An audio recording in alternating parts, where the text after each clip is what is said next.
Hello दोस्तों, मेरा नाम प्रसन्ना है। मैं तमिलनाडु के तेनी नामक ज़िले से हूँ।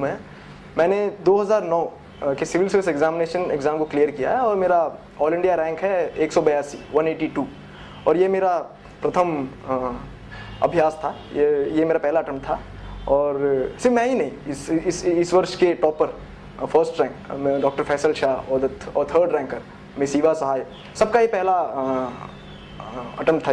ये मैं इसलिए कहना चाहता हूँ क्योंकि एक जनरल नोशन है स्टूडेंट्स के मध्य में कि इस एग्ज़ाम को पहले अटेम्प्ट में क्लियर नहीं किया जा सकता है और 2-3 साल लग जाते हैं। ऐसा बिल्कुल नहीं है। अगर आप सही से कठोर तपस्या की तरह पढ़ें और सही ढंग से पढ़ें, सिर्फ इतना ज़रूरी नहीं है कि आप पढ़ें, बट आपको यही पता होना चाहिए कि किस प्रकार से पढ़ें। Because there are certain rules, कुछ रूल्स होते हैं जिसको आपको फॉलो करना पड़ेगा इस एग्ज़ाम में। आप उन रूल से आप पढ़ेंगे तो आप ज़रूर पहले अटेम्प्ट में क्लियर कर सकते हैं। इसका मैं एक एग्जाम्पल, और बहुत मेरे कई दोस्त हैं जिन्होंने इस एग्ज़ाम को पहली बार में क्लियर किया इस साल। आपके पास एक बहुत स्ट्रॉन्ग मोटिवेशन फैक्टर होना चाहिए कि आप किस लिए इस एग्ज़ाम को पढ़ना चाहते हैं, किस लिए आप एक IAS ऑफिसर, IPS ऑफिसर बनना चाहते हैं। ये सवाल शायद ये सबसे ज़रूरी सवाल है, क्योंकि प्रिपरेशन के समय आप कई ऐसे दिन आएंगे जब आपको बिल्कुल पढ़ने का मन नहीं होगा। आपको अचानक से लगेगा कि क्यों मैं दिन ब दिन 12-13 घंटे पढूं, मैं क्यों इतना मेहनत करूं, मैं क्यों इतनी हार्डवर्क करूं। मैं बिल्कुल ये जायज़ है, क्योंकि सबको ये होता है। मेरे साथ भी हुआ था। मैं 2 साल से पढ़ता रहा हूँ और हफ्ते में लगभग हर हफ्ते एक दिन ऐसा होता है जब मुझे बहुत ख़राब लगता है। अचानक से मेरा मोटिवेशन लेवल ड्रॉप हो जाता है। मैं अपने आप सवाल करने लगता हूँ कि क्यों मैं पढूं, कि मैं देश को आगे ले जाना चाहता हूँ। मैं I want to bring some change and I want to be part of the change.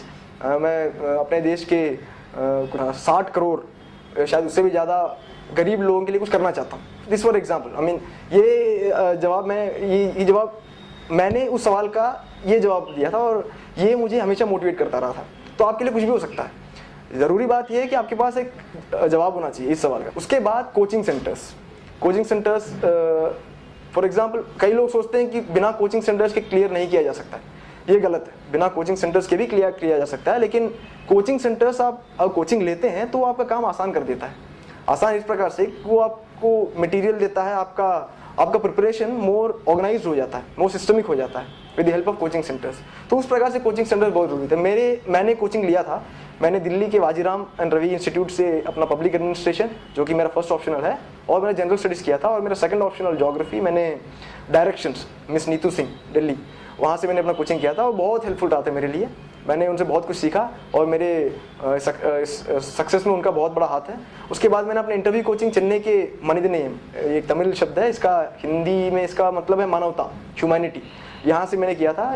यहाँ पर उनको, और तीनों जगह पे, दिल्ली में और चेन्नई में, कोचिंग सेंटर्स ने मुझे बहुत सहायता की। लेकिन मैं आपको ये भी कहना चाहता हूँ कि कोचिंग सेंटर्स का काम सिर्फ इतना होता है कि वो आपका काम और सरल कर देते हैं। वो आपके लिए मतलब for example in 100% coaching centres का कंट्रीब्यूशन होगा सिर्फ 20%, और रेस्ट 80% वो आपकी तरफ से होगा, आपकी तरफ से होना चाहिए। वो आपकी मेहनत होती है। आपको एक रास्ता दिखाते हैं और रास्ते में चलने का काम आपका है। उसके बाद prelims, the first phase of the exam, prelims. How do you go about it? Prelims के लिए अब देखिए, अगले साल 2011 में पैटर्न चेंज हो रहा है। पहला पेपर जनरल स्टडीज़ एकदम वैसा ही रहेगा। दूसरा पेपर जो आपका इससे पहले ऑप्शनल था वो बदल चुका है। मतलब जहाँ तक मैं जानता हूँ ऑप्शनल नहीं रहेगा 2011 से। उसके जगह पर सिविल सर्विस एप्टीट्यूड टेस्ट नाम का एक नया पैटर्न आ रहा है, लेकिन वो एग्जैक्टली क्या पैटर्न होगा वो अभी मुझे नहीं पता है, और so it's quite premature for me to be talking about that. लेकिन अखबार, न्यू हिंदू और टाइम्स ऑफ इंडिया, परहैप्स, मतलब मैं ये कहना चाहूँगा कि अखबार सबसे इंपॉर्टेंट सोर्स, सबसे ज़्यादा ज़रूरी सोर्स होता है एक एस्पिरेंट के लिए। अखबार आप किसी भी दिन, हर दिन, चाहे आप खाना खाएं ना खाएं, नहाएं ना नहाएं, ज़रूरी नहीं है, लेकिन आपको अखबार ज़रूर पढ़ना चाहिए। सराउंडिंग में क्या हो रहा है, देश में क्या हो रहा है, विदेश में क्या हो रहा है, India vis-a-vis other countries क्या हो रहा है, ये आपको एकदम मास्टर, मतलब आपके फिंगर टिप्स में होना चाहिए। ये बहुत ज़रूरी है। उसके बाद magazines, Frontline, Civil Service Times, Chronicle, कोई एक मैगजीन, फ्रंटलाइन और आइदर सिविल सर्विस टाइम्स और सिविल सर्विस क्रॉनिकल, उनमें से आप एक मैगजीन को रेगुलरली फॉलो कीजिए। कोई भी किसी भी एक मंथ के इशू को मिस मत कीजिए, रेगुलरली फॉलो कीजिए और अपने पॉइंट्स जो आपको मिलते हैं इन मैगजीन से ऑर्गेनाइज कीजिए। शायद हो सकता है अच्छा होगा कि अब आप एक नोट्स टाइप प्रिपेयर करें, सारे अपने पॉइंट्स लिख लें, ताकि एग्जाम के पहले दिन आपको रिवाइज करने में आसानी हो। इतना कीजिए। प्रीलिम्स आसान है। उसके बाद मेंस सबसे पहली बात तो ये है कि प्रीलिम्स के बाद कम से कम 3 या 4 महीने बाद मेन एग्जाम आता है। और कई कैंडिडेट्स ये गलती कर बैठते हैं कि वो 1-2 महीने का छुट्टी ले लेते हैं, 1-2 महीने की छुट्टी ले लेते हैं प्रीलिम्स के बाद। ये गलती कभी मत कीजिए। प्रीलिम्स देने के 10 दिन बाद, आइडियली 10-20 दिन बाद को फिर बैठ जाना चाहिए, किताब आपके हाथ में होना चाहिए और आपको फिर उस प्रोसेस में एक पार्ट बन जाना चाहिए। मतलब मई 20 तारीख को होता है, अगले हर साल एग्जाम प्रीलिम्स होता है, जून 10 तारीख तक आपको फिर किताब के साथ बैठ जाना चाहिए, उससे ज़्यादा नहीं, उससे ज़्यादा आपको टाइम नहीं लेना चाहिए। क्योंकि ये जो पहला 1 महीना होता है रिजल्ट से पहले, प्रीलिम्स के रिजल्ट से पहले जो एक आध महीना, 1-1.5 महीना होता है, बहुत ज़रूरी होता है, बहुत मायने रखता है वो। क्योंकि उस टाइम में आपको एकदम प्रेशर बिल्कुल नहीं होता। जब आप पढ़ते हैं तो सब चीज़ आपके माइंड में ईजिली इंस्टॉल होने लगता है। उसके बाद रिजल्ट के बाद थोड़ा हेक्टिक हो जाता है, तब थोड़ा मुश्किल हो जाता है। तो इससे अच्छा होगा कि आप रिजल्ट से पहले आप अपना 3/4 more than half of the portion खत्म कर लें। तो ये गलती मत कीजिए, तुरंत बैठ जाइए। और मेन में सबसे ज़रूरी बात यह है कि आपको आंसर राइटिंग प्रैक्टिस चाहिए। बहुत बंदे ये समझते हैं कि सिर्फ आप 10-20 किताबें पढ़ लो हर एक टॉपिक में, खत्म हो गया। नहीं, आपको आंसर राइटिंग प्रैक्टिस करना होगा, not just for the optionals but also for general studies, essay everything. Because mains में एक्चुअली आपको मोर ऑफ एनालिसिस, आपको एक आपको विषय दिया जाता है, तो इतना ज़रूरी नहीं है कि आप उसके बारे में फैक्ट्स दें। ये प्रीलिम्स का काम होता है। मेंस में आपको यू हैव टू एनालाइज, आपको सोचना होगा कि ये क्यों है, क्या है, कैसा है, क्यों हुआ ये सब, और इसकी इम्प्लीकेशंस क्या है फ्यूचर के लिए। तो इन सब की चीज़ें आधे घंटे से ज़्यादा नहीं मिलता है। और आपको जो भी सोचने में कई बंदे सक्षम होते हैं, लेकिन अपनी सोच को, अपने विचारधारा को पेपर में लिखने के समय बहुत प्रॉब्लम्स होती हैं। मतलब टाइम लिमिट, वर्ड लिमिट, हर चीज़ एक्सटेंड हो जाता है। तो इसलिए ये ज़रूरी है कि आप जब से आप अपना मेंस की प्रिपरेशन शुरू करते हैं, ये ज़रूरी है कि आप लिखना शुरू कर दें। ये आप फॉलो कीजिए। फिर अगेन ऑल्सो फॉर मेंस अखबार पढ़िए। अखबार मतलब हर अदर सोर्स से अखबार सबसे ज़्यादा ज़रूरी होता है for general studies. For example Indian economy, अगर पिछले साल का पेपर कोई इंडिकेटर है तो अखबार आपको ज़्यादा डिपेंड करना होगा, अखबार न्यूज़पेपर्स पे। उसके बाद इंटरव्यू आता है। इंटरव्यू लास्ट स्टेज होता है, और but nevertheless it's very important part of the exam. Interview में 300 मार्क्स का होता है, और कई कैंडिडेट्स ये गलती कर बैठते हैं कि वो इंटरव्यू को क्वेश्चन एंड आंसर सेशन समझ लेते हैं। ऐसा नहीं है।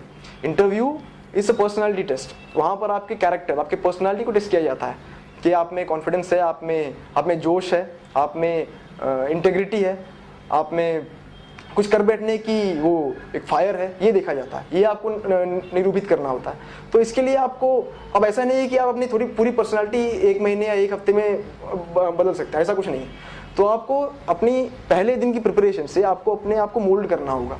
आपको अपने अंदर वो सब क्वालिटीज़ लानी होंगी जो एक IAS ऑफिसर में होना चाहिए।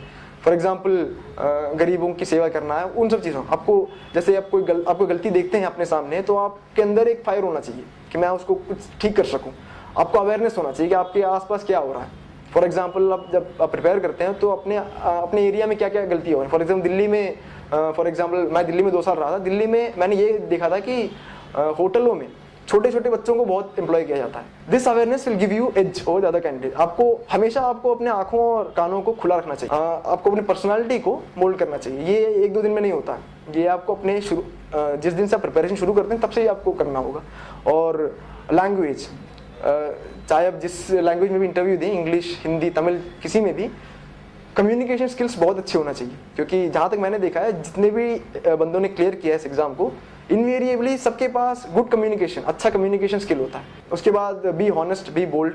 मतलब इंटरव्यू में बहुत गट्स चाहिए। अगर आपको लगातार 4 सवालों के आंसर नहीं आते हैं तो आपको हेजिटेट नहीं करना चाहिए। आपको सीधे बता देना चाहिए कि सर मुझे नहीं आता, sir I am sorry, I am not aware, I don't know the answer to this question. इसके लिए ये कई कैंडिडेट ये गलती कर बैठते हैं कि अगर उनको सवाल का जवाब पता भी नहीं है तो भी उल्टा सीधा कुछ अनाशना कुछ बोल देते हैं। इससे बहुत खराब इंप्रेशन हो जाता है। ये गलती मत कीजिए। जो आपको पता है, जो आपको अच्छी तरह से आता है, उसको क्लियरली बोलिए, काफ़ी है। आपकी पर्सनालिटी इन सब चीज़ों से जज किया जाता है। ये सब मैंने फॉलो किया था। I played by the rules and I could clear the exam. मैं इस एग्जाम को पहले अटेम्प्ट में क्लियर कर सका हूँ। तो इसका यही रीज़न है कि मैंने इन सब चीज़ों को फॉलो किया था। And I hope that you do the same. मेरी शुभकामनाएं आपके साथ हैं। मैं चाहता हूँ कि आप सब अगले साल क्लियर करें और be part of my service, and I hope you join me in our endeavour. जय हिंद।